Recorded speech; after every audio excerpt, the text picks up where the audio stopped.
Well, thank you all for being here. The chiefs and I just have had a walking tour of the devastation on 2nd Avenue. And as of right now, initial evidence does show that the early morning explosion was a deliberate bomb being set off in our community.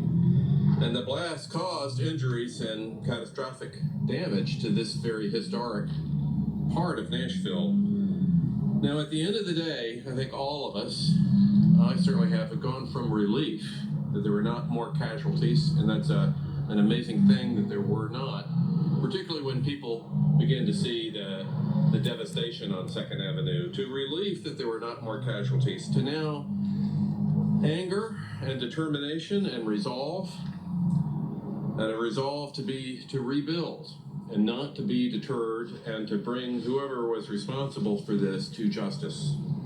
Now, I've spoken with Governor Lee, who is working with us to have a declaration of a civil emergency, both with the state and then for TEMA to work with FEMA to bring all possible resources to commit to rebuilding 2nd Avenue, to go forward, not being deterred by this. And I'm grateful to our state and our federal partners to help this important part of Nashville rebuild and come back. There are 41 at least separate businesses that are materially damaged by this blast. There will be others as we see the full extent of this, but already you can tell that it's going to need special help, special resources, and I'm grateful to the state partnering with us to commit to rebuilding 2nd. Now, and I want to stand with our downtown residents and our business owners for whom this was a terrible day. But we are, like Nashville has faced other challenges, particularly this year. We can rebuild and get back to normal. Now, as announced earlier, Metro is also establishing a curfew in the explosion impact area from 4:30 today until 4:30 p.m. this Sunday. Now, affected businesses, I would urge them to contact Chris DeLapp at the Central Precinct 862-8600 to be able to manage coming back to your facilities safely. But in the meantime, the curfew area is going to provide safety and security for businesses in this area. And I will go ahead and warn Nashville. It'll be some time before 2nd Avenue is back to normal. It is not going to be the 3 days of the curfew for 2nd Avenue itself. The curfew is going to go from 4th to the river, from James Robertson down to Broadway. The police are going to take special care with that for the next few days, and our partners at the FBI do have a large crime scene to investigate, and they need to be able to do that work effectively and well. Now, this morning's attack on our community was intended to create chaos and fear in this season of peace and hope. But Nashvillians have proven time and time again that the spirit of our city cannot be broken. But we're not going to rest until those responsible for this outrageous and cowardly attack are brought to justice.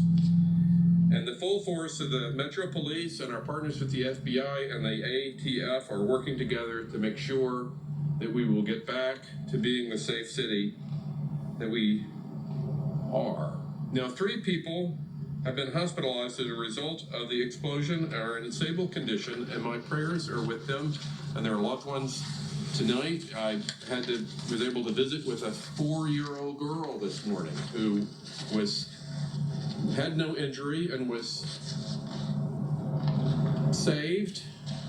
But let's just spend a moment in celebration of the 6 uniformed Metro Police officers from our Central Precinct who were at the scene at the time of the blast. These incredible heroes who ran to danger with uncertain outcomes ahead of them were responsible for so many injuries being saved. Now, I've spoken with Chief Drake, and I can report that the officers who were injured by this are recovering well. I would like Chief Drake to come and spend a little bit evaluating Officers Hosey, Llewellyn, Wells, Seapost, Topping, and Sergeant Miller, who took swift action and directed people away from danger to save lives even at the time that their own lives would have been in peril. They are heroes. And I am grateful to them and all of Nashville's first responders. This is a year where we understand what first responders mean to our community time and time again. And unfortunately, on Christmas Day, you have another example of that. Now, several downtown residents whose homes were destroyed by the blast, and I am inspired by their resilience. And we have to draw inspiration from them as our city to be resilient once again and to get the resources to rebuild. And I'm grateful to the Red Cross, who's opened an aid shelter at the East Park Community Center for those who've been displaced. Now, with that, let me turn this over to the chief and answer questions. I think the message of today is we are going from relief now to resolve, to catch those folks and to rebuild our city. And one more challenge in Nashville's 2020, but we will get through it. And we're grateful to our first responders. And never, you see all, once again, these officers running into danger to help save lives and injury. It's inspiring.